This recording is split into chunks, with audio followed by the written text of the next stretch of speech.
You have successfully joined the webcast. Please stand by. The meeting will begin shortly.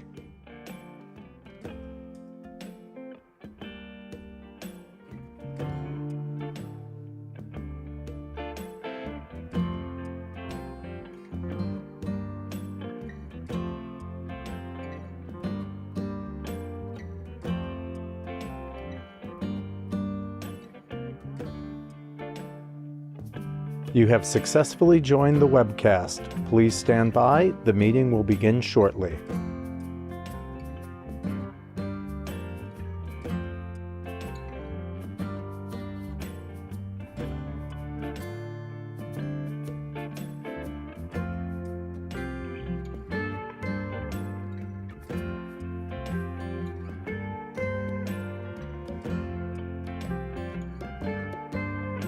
You have successfully joined the webcast. Please stand by. The meeting will begin shortly.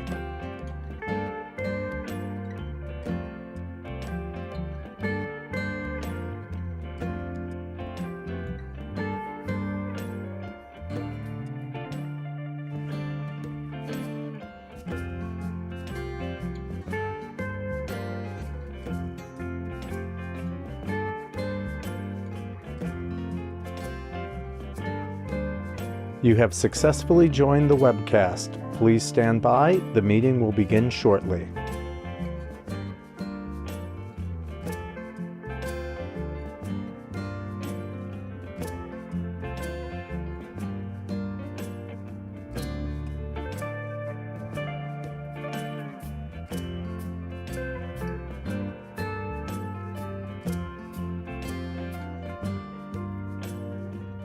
You have successfully joined the webcast. Please stand by. The meeting will begin shortly.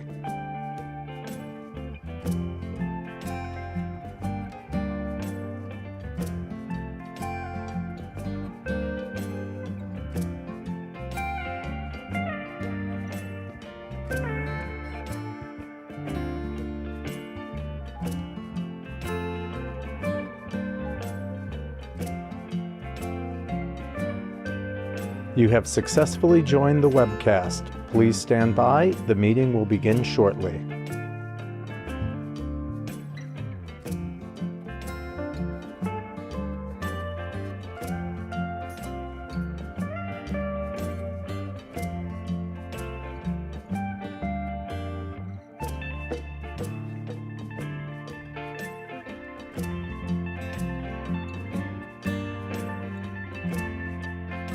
You have successfully joined the webcast. Please stand by. The meeting will begin shortly.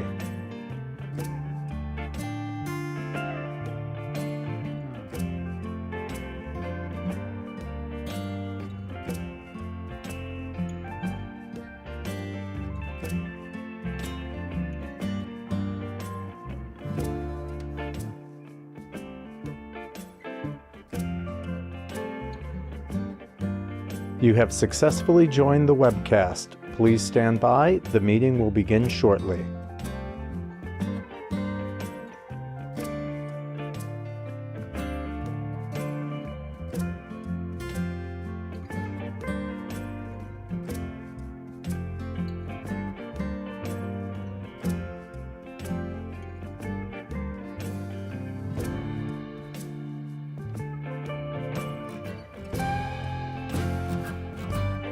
You have successfully joined the webcast. Please stand by. The meeting will begin shortly.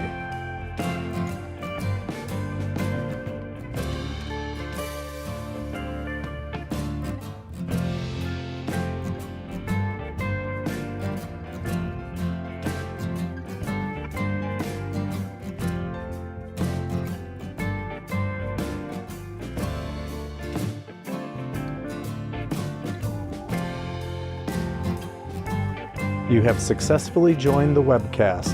Please stand by. The meeting will begin shortly.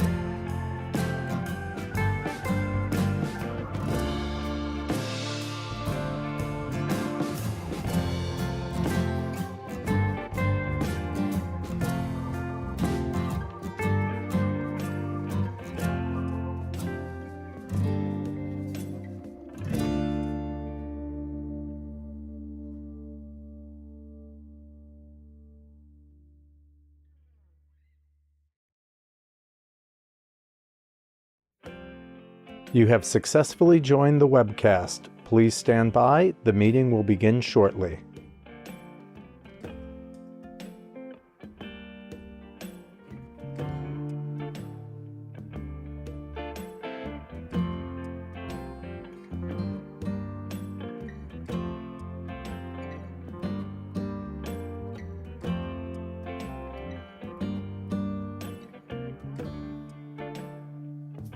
You have successfully joined the webcast. Please stand by. The meeting will begin shortly.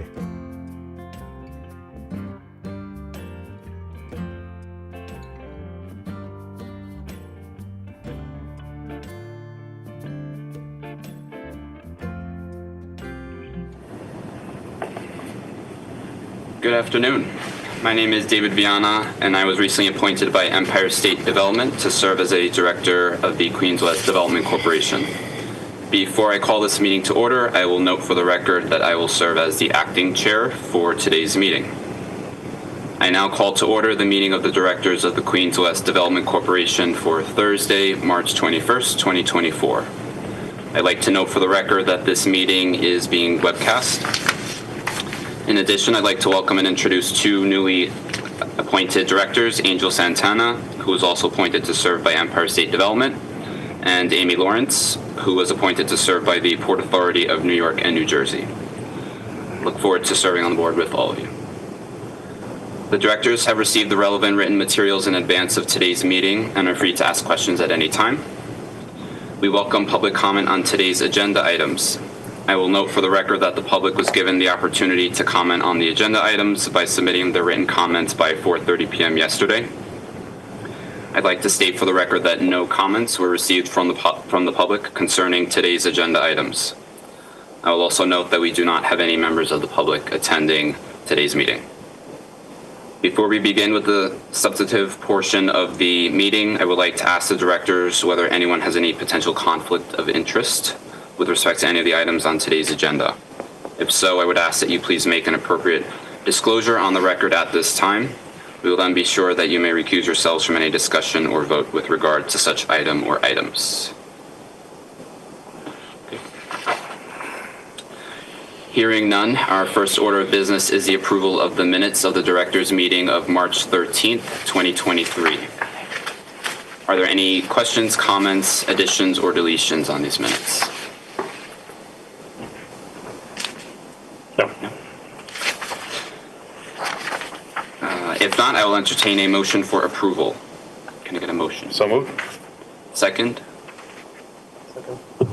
All in favor? Say aye. Aye.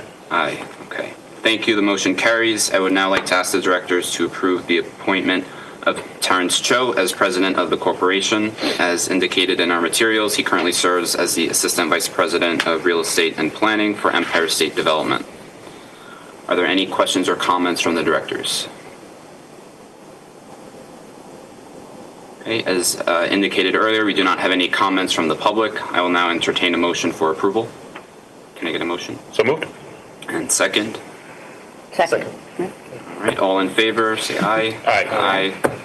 Thank you. The motion carries. I will now ask our newly appointed president to present the remainder of the items on today's agenda. Terrence, please start us off with the request for authorization for the corporation to adopt its operating and capital budgets for fiscal year 2024-2025. Thank you, David.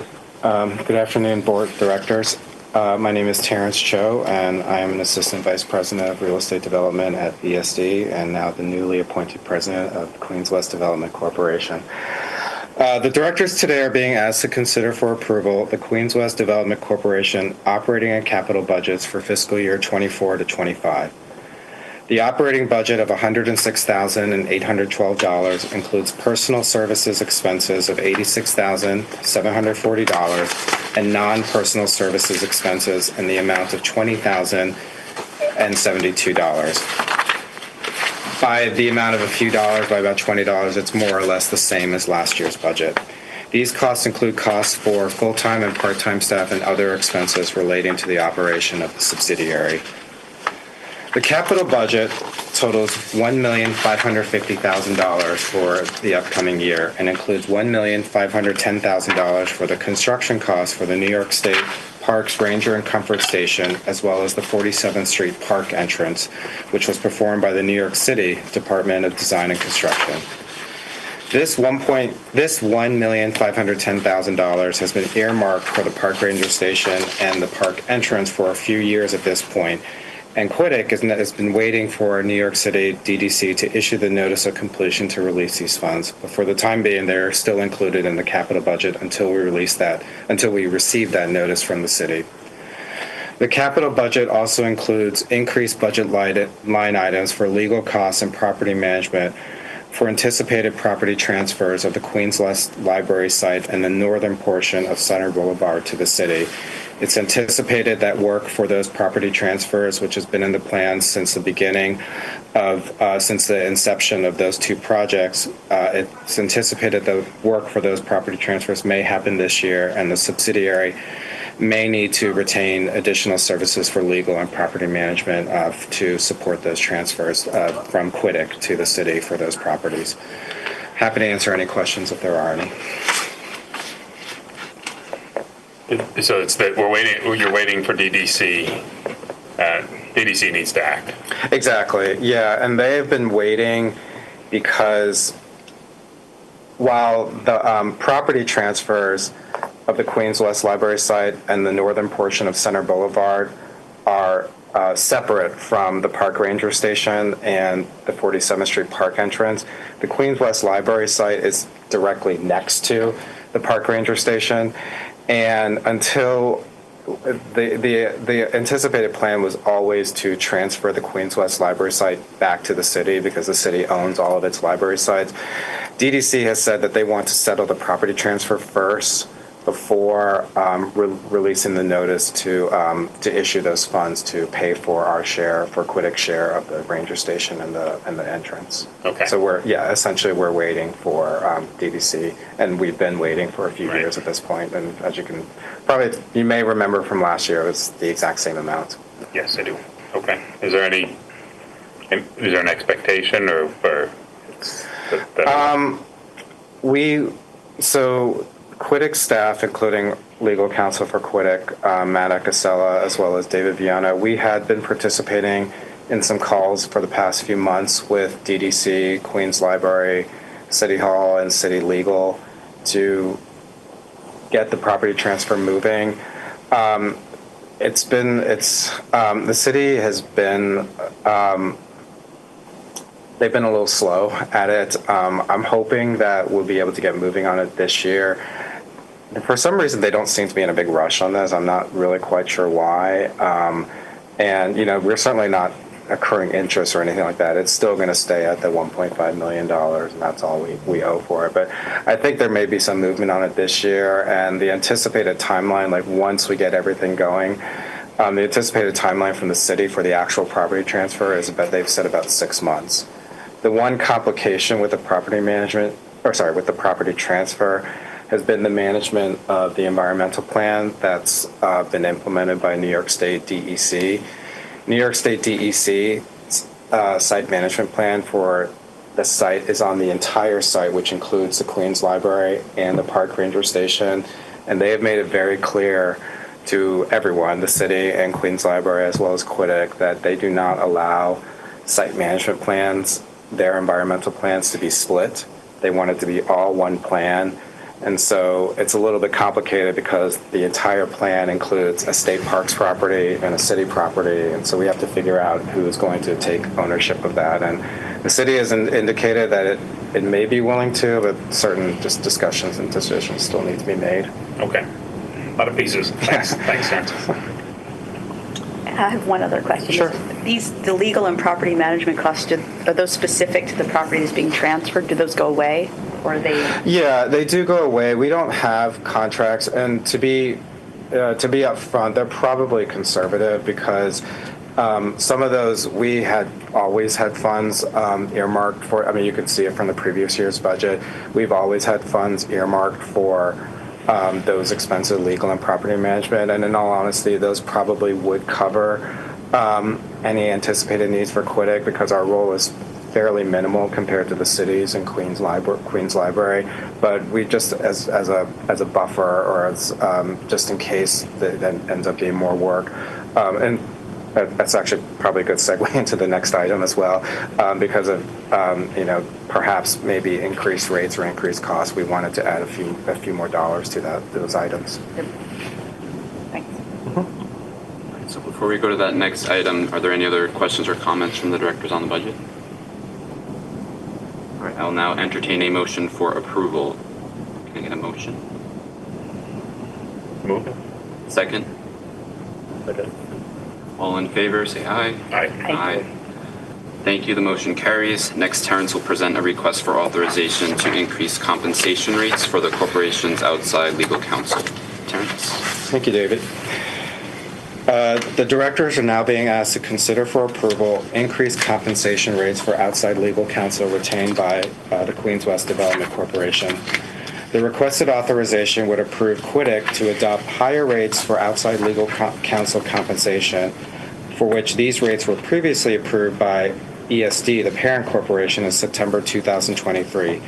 The outside counsel, our ESD's outside counsel rates were last updated in 2016, and to better match with current market rates as well as inflation, increased rates were finally approved in September 2023.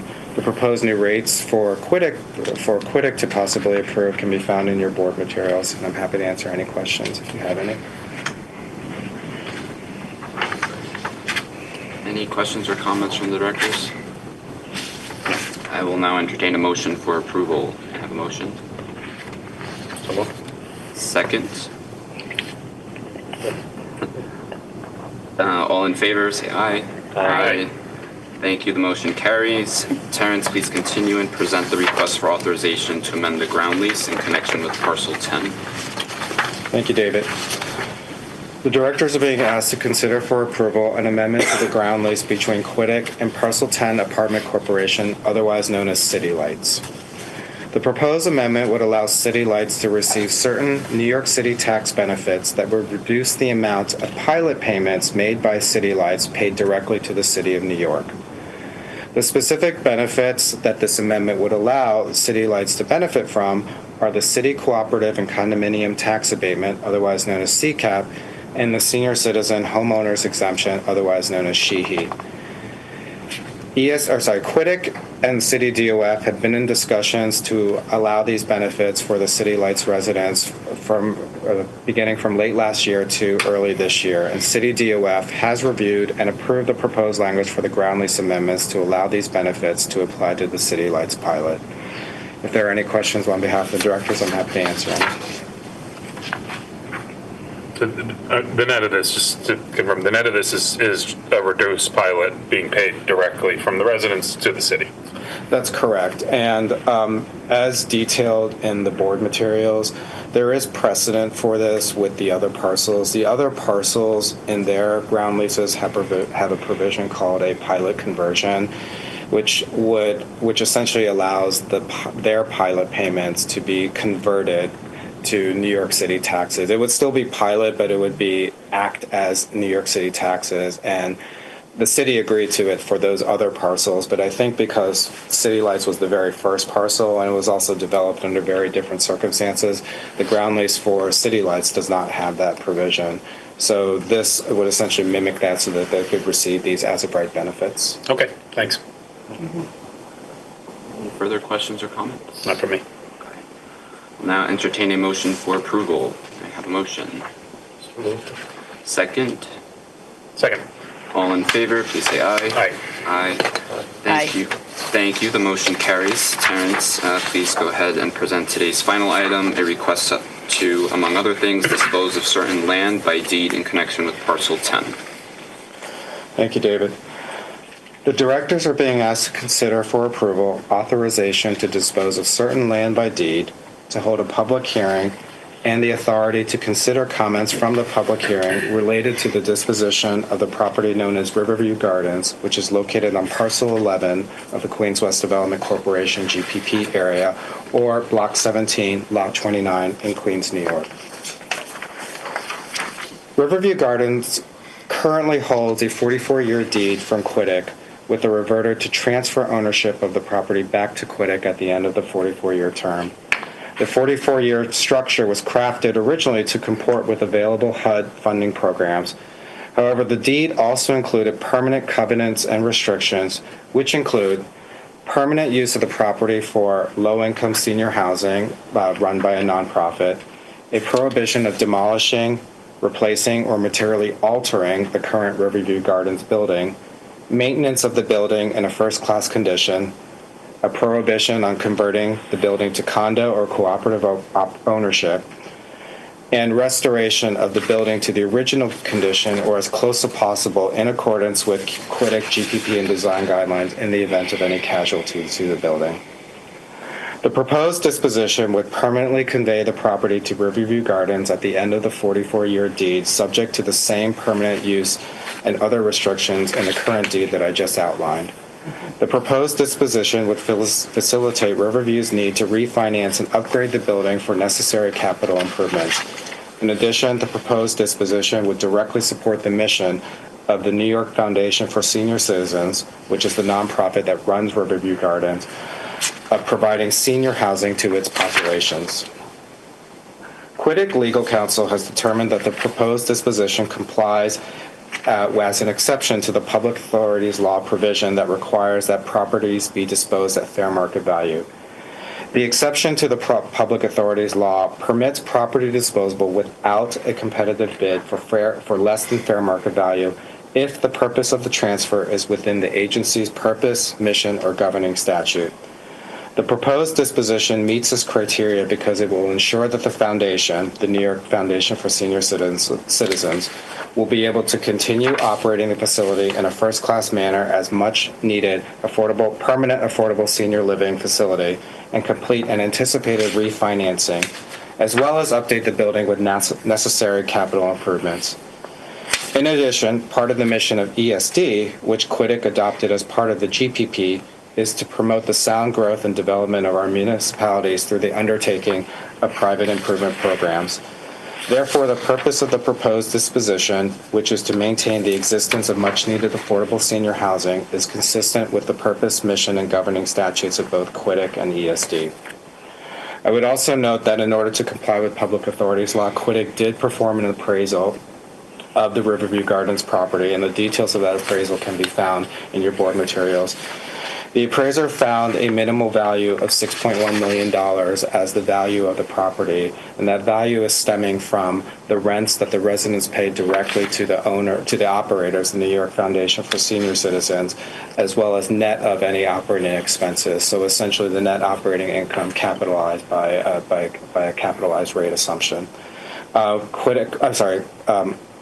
Riverview Gardens currently does not pay any rent or income to Quiddick or to the Port Authority. And as mentioned before, the property must, as part of the permanent restriction use, must be maintained as a low-income nonprofit senior housing community. Before the proposed disposition, Quiddick will hold a public hearing where the public may make comments, and the directors are also asked to authorize the holding of that hearing. I'm happy to answer any questions about the proposed transaction or this item if there are any on behalf of the directors. Just one thing out of curiosity. Sure. Is there any, if the entity were to resell it, is there any restriction? I mean, besides the deed restrictions, they could sell it to another nonprofit entity, technically, right? They technically could. It's unlikely that they would because the residents, the building has been run, so far they're about 20 years into the deeds, the 44-year deed, so they have 20 years left. It's unlikely that they would because this, by the end of the 44-year deed, New York, the foundation will have been there for 44 years, and they will have known the building. They will put money into the building. It's part of their portfolio that they list as part of the offerings that it provides to the population. So yes, technically it could, but I think it's unlikely that that would happen because of the past experience of this operator and their relationship with the residents for this building and the relationship with HUD as well. I just want to make sure I understand and recap a couple things. So the original deed was a term deed for some period of time to fit the HUD restriction that was in place at the time. Yes. In order to qualify for the HUD program. That's right. There's 24 years remaining on that deed. I think it's actually 22, but Okay. some 20 something. Yes. So, but that restriction, there's not a restriction, a term restriction any longer to be able to qualify for the current HUD program that they want to qualify for. Well, no, there's no term restriction, but what the refinancing program or the financing program that they want to qualify for the HUD refinancing, the lack of an extended term or permanent fee ownership virtually makes it impossible for them to qualify for the refinancing. It's essentially the underwriters, the HUD underwriters would not give the loan because without permanent long-term ownership of the property. Okay. And so this is, and just to recap what you said, there's permanent restrictions within the deed that require. Yes. So affordable, age restricted. Yes, and those permanent restrictions that run with the land, that run with the property, are on page 2. It's the 5 bullet points of your board materials. Okay. And there's no rent that would be paid if this, but for the action that we're considering today, there would be no payments that are going to be made to Queens West or the Queens West for the duration of the existing deed. That's right. Yeah, Okay. there are no. Yeah, we disposed of the property via the 44-year deed for a nominal consideration. At the time, it was $10, and that was it. That was the only payment.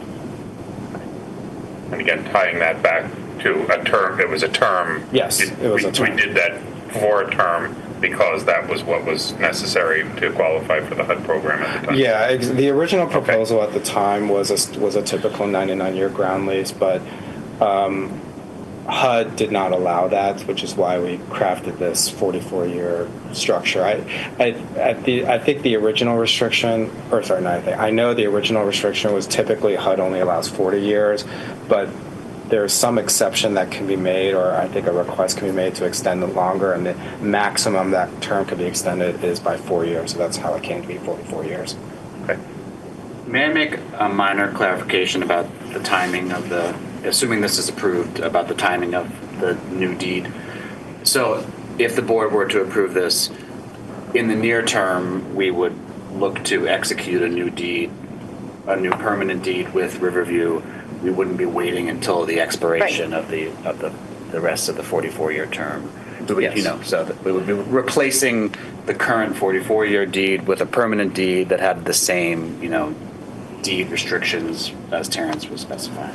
Yeah, and that's so that they can refinance in the near term. And I glossed over a little bit, but I didn't want to minimize the capital improvements. To upgrade to today's standards for sustainability as well as just modern building standards.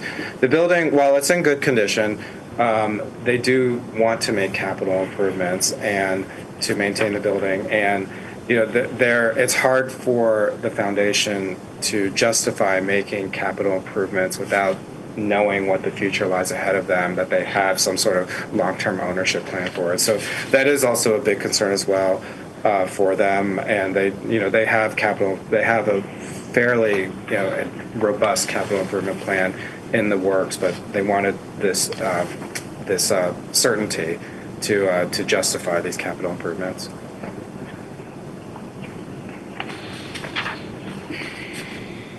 Thanks. Any other questions? Okay. I will now entertain a motion for approval. A motion, please. So moved. And a second. Second. All in favor, please say aye. Aye. Thank you. The motion carries. I want to thank everyone for your participation in today's meeting. Now that there's no further business, I will call for a motion to adjourn the meeting. Motion, please. Moved. Some more paper. All right, second. All in favor, say aye. Aye. All right, meeting adjourned. Thank you very much, everybody. Thank you.